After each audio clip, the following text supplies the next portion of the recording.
I'm not willing to change, or things that make me the person that I am and the individual, I'm completely unapologetic for. What's like I'm unapologetic for being sensitive. I can admit that I am sensitive. Whoa! Very sensitive. We got two in the building. Yeah. She just admitted. And that's something I am very unapologetic for. Okay, it is what it is. Now, if it comes down to, if it's something like a quality that I could work on, is sometimes I can be impatient. Now that, to a certain extent, I might apologize for that, but not if I feel like you're wasting my time. For example, if we agree to meet somewhere at 8 o'clock and you show up at 8:30, I'm not apologizing for that because you're wasting my time. So, and y'all know this. I know. So let me ask you a quick question. What? You just admitted, which is really big for anybody, to admit things that they have not so positive views of themselves about. But what are one or two things, or maybe have a couple more than that, good things that you like? Besides that, I love that I'm actually sensitive, and I like that. I feel like, I don't think that's a problem. It could be a problem for people, but I just feel like that makes me more, for me personally, makes me more, I'm actually very in touch with my own emotions and feelings. I just don't express them to everybody most of the time. And I like that about myself. And I also think that I am able to put myself in other people's positions, and makes me more empathetic. And I wasn't always like this, but I'm also right now much more accepting of people as they are, flaws and all, than I ever have been before. That's good. So those are some of the things I like about myself, and those things that I had to grow into. It's all signs of growth and becoming, a mature individual and becoming an adult. What about y'all? For me, positive aspects of myself, I think that the ability to adapt and be flexible to the many different changes has proven to be one of the most important, necessary features. I mean, because I think it encompasses a lot as far as patience, as far as empathy, like learning that other people aren't like you. Mm-hmm. Their thoughts are not like your thoughts. Their experiences are much more different than yours. And being able to relate. I really don't try to use what I think about myself, because I'm going to be biased. I'm going to say I'm the smartest, best looking, person. But a lot of people tell me that I relate to other people really well. And so I feel like maybe that's something that can help me in that adaptation part, that being flexible part. I think that's really one of my greatest things, and everything else kind of goes with the flow, because sometimes I'm funny, sometimes I'm corny, sometimes I'm happy, sometimes I'm excited and hyper, sometimes I'm a little bit more aggressive. So it just depends on the context in which we're being. So the flexibility aspect and the willingness to adapt. For me, I would probably say I'm still working on it, but caring about people. Like a positive quality or a negative quality? Positive quality. Oh, I didn't know if you were saying I don't care about people, because you said I'm still working on it. Okay. Just threw me. Sorry. Partly positive, because like a lot of times people tell me problems, and like in my head I would be like, what can I do? Or I really wouldn't care. Mm-hmm. It'd be like a standoffish type thing. I mean, Jamel is a really caring person, man. Like, for his girlfriend, there's been times where she's been, and I'm not going to put her personal business out there, but she's been in situations where she needed help. And he was there, you know what I'm saying, consistently there. Like, nobody really knows or says it, because Jamel's a quiet person. He's not a person that's just going to tell you everything about it. And I think that's cool about him. Like, he puts the time into place for the situation to be displayed. That's really good, because nowadays we on Twitter and Facebook and everybody just throwing their whole life out there. But you got somebody that's kind of centered to himself, just kind of like, hey, it ain't somebody's business that's concerning me. I'm going to stay right here. Mm-hmm. But if you need me, I'm there. And he's a reliable person too. So, that's my personal perspective on him. And B, what can I say about B? B just great. You know what I'm saying? She's honest. She's real. It's just kind of like, I'm surprised you was emotional. Yeah, That's surprising. Yeah, it's not a surprise to me, because, we called it emotional thug for so Yeah, long. he did. It's just like, you know, I see through people sometimes, but she's really strong, and you can just tell her from her personality that she's a strong and she's a caring person, that she's not gonna do you any kind of way because she don't want to be done any kind of way. So it's that respect level too. So I don't know, you got some good people in the building. Y'all should really mess with us because we good people. Y'all messing up. All right, what about the word family rarely ends up meaning blood related? Oh, that's true. I agree with that completely. I mean, because like Jamel and Jazz and my friend Tiffany, I feel like are closer to me than some of my cousins. You know, I had step siblings and stuff like that, but I consider Jamel my brother. You know, we came from totally two different families. We're not genetically, maybe down in Africa somewhere we got the same roots, but we're not the same. So, you know, I'm really close to him, and I got a couple, you know, people in my network that I'm really close with and that I'm willing to do anything for. But I think as you grow, you do become real attached to other people in your peer group than you do become your family. Right. Like I can say, besides my parents, because they live with me, they know me very well, especially my daddy. My daddy might know me more than I know myself. He'll tell me things before I admit it, and then I'll admit it, and he'll be like, yeah. But I told you. exactly. I knew it was coming. I knew it. But like even y'all in this room, I'm closer to y'all than I am with my cousin, my best friend. We both consider each other to be family. Like she got my birthstone in her ring. They got everybody's birthstone in it for family and stuff. And she can be invited to my house at any time. She treats it like it's her house. The same way with my boyfriend. Like always over there, he always over here. And I don't know, it's like that's somebody that knows a lot about me, more about me than most people would ever know.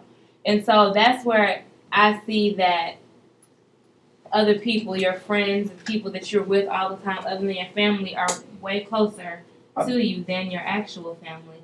And a lot of that could just be like natural relationships. I mean, especially your significant other. If you have a significant other and you allow them into your world, some people are more guarded by their emotions and feelings that they don't allow the other person to know them and get to know them. So yeah, they're not as close to them because they're not taking the effort to say, hey, yeah, I'm gonna let my guard down, let you come in. But really, it goes down to who you're around the most. And if you're around your significant other the most, you're probably spending more time with them. If you're around, you know, a couple friends a majority of the time, they're seeing sides of you that maybe your parents don't see. And I think, you know, it may be different depending if you go to college or not. Some people, they don't go to college, they live in the same neighborhoods as their parents, so they might be a little closer to their parents than other folks, but still they pretty much keep a tight-knit, you know, relationship with the person that they're in a relationship with. So, you know, they become best friends over time. So. Yeah, you just say. I mean, I'm pretty much said what I said. Frank, that's like my brother. I'm really against treating people like family. I mean, if I say you're my brother, then you're really my brother. I don't really like the play type. Right. Because I feel like, you know, if a hard time comes, I feel like I'm not gonna help you, then I'm not gonna say you're my brother. I mean, you might say it. I might just let you say it. But I mean, if you just ask me if I felt the same way, I'd tell you I couldn't. I didn't feel that way. But yeah, I mean, it's certain people outside of my family that I know I would bend over backwards till I break to help them. But I can honestly say, I don't think I would go that far for like a lot of my family members. It's not a personal thing. It's just we don't have that same bond. Like if 10 is the tightest bond you can have, I probably have an 8 or a 9 with my friends and significant other people over there. With my family, my cousins stuff, who you grow up with, who you have get-togethers with all the time, it's nothing like that. It's nothing like that. And I don't know. It just is what it is, really. I got a lot of like younger cousins that's younger than me. I mean, I barely hang out with them, but I know like if something happened, yeah, I'm jumping right there. I mean, I know. I mean, well, yeah. I mean, you're gonna be there because it's family, absolutely. But I know that as far as just like your instant reaction, it's always, I don't know, like instantaneous. I'm gonna always just help the people that I'm real close with. Family is like, well, they family, let's go, you know? And that might be wrong, it might be right, but that's just what it is. That's to understand your truth. Yeah. I can feel you like that because, I mean, my family, on my father's side, they're real distant. So that's basically, we got a bunch of cliques on my dad's side of the family. Mm-hmm. And so it's like, they all came from the same people, but they're clicked off in their little groupings. Right. And you see it there where they don't communicate with each other. You got one person from the group that may be real cool with other members of the clique. It's like different tribes. And it's just like, I'm in one of the tribes, but I don't want to be. Mm-hmm. I want to be the one that be like, hey, you family, no matter where you at, who you was from, and that kind of thing. But I do notice that being down here, I've grown really attached to certain people that I've been with, and the reason why I say that is because I've actually been in situations where I've been down, and these people have come to my aid. You know what I'm saying? Like, I needed to do something for my mom. Like, that's one of the biggest things for me. Like, I need to, my mom calls me and asks me for something, and I can call these people and they, no problem. You know what I'm saying? Like, for instance, I'll call Jamel at 6 in the morning. I gave him an hour because my mom called me at 5. Right. I'm like, man, he up, man. I don't want to text him, but my mom really need this. Mm-hmm. All right, man. So give me a couple minutes, let me get up, and then go. Like, that kind of thing. Right. Like, you've done something for me to make, and it's not like, oh, they did something for me. Oh, so I gotta pay them respect. But you do feel like, okay, that person took time out their day. Right. Their resources, because it's, whatever their time, sleeping ability, car, gas, and all that, and did this for me. And not just that, but you think of the extreme examples when you say, okay, I love this person, or I'll do anything for this person, and they not asking for anything in return. Mm-hmm. It's kind of like some people be like, oh, yeah, you owe me gas. Right. You know what I'm saying? Right. Like, I can't really do that, and they know they ain't doing nothing. Right. That kind of thing. So, I mean, it's some really good people down here that I know that if I push their car, and I hate pushing cars, I'll push your car. I'll be broke to make sure you got a full tank.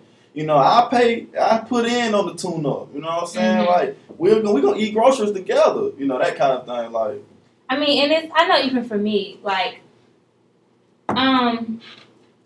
out of my cousins, I'll use my dad's side. On mom's side, it's like a little different age group. On my cousins on my dad's side, they are much more bonded to each other than I'm kind of like excluded. And I know it's not like intentional, but not we all. Let me say, they collectively were raised one way, and I was raised another. My household in general have different views, and I see the differences between the rest of my family and my household every time we get together. And the best way to say it is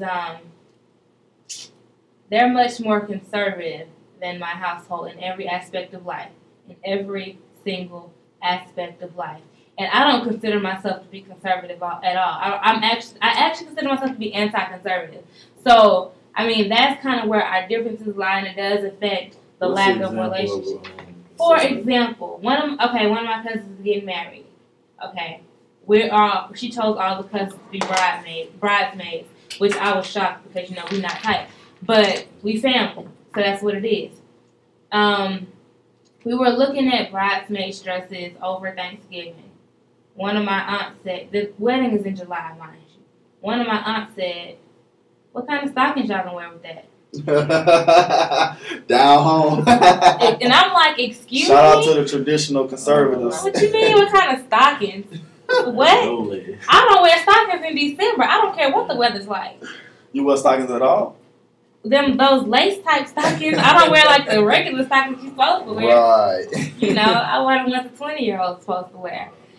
But yeah, that's just decade stockings. And that's just like the tip of the iceberg. That's like they were like, oh no, y'all gonna wear strapless? Y'all showing your back. Right. Put on a sweater. No, seriously, that was No the conversation. That was the conversation. You y'all got gonna have y'all open toe back out? shoes. What kind of shot? Y'all gonna wear like a shawl or a jacket or something? And I'm not like that. My house, anybody who knows me, who sees me dressed like regular, actually dressed, knows that You got a coat on right now. I can't really tell if you dress conservative or not. I'm not. I mean, I'm just not that. I'm maybe about some aspects. Parts of me might be traditional, maybe. Yeah. Slightly. I think we Well, all actually, yeah, definitely. But I'm not. I couldn't be placed in the conservative category. Are they from like the country or something? They are from Atlanta. They stay in the hood in Grady homes. It's just their upbringing, and it's just like. I mean, that was so dope. You know, it is what it is. I'm just not like that. I've accepted it, and I love it. I love to meet your family, though. They not country like that. They just conservative. They country. They good. But we're going to take a quick break because we had a little long discussion on that one. Stay tuned to the Love Below. You know, Jamel talking. Everybody talking.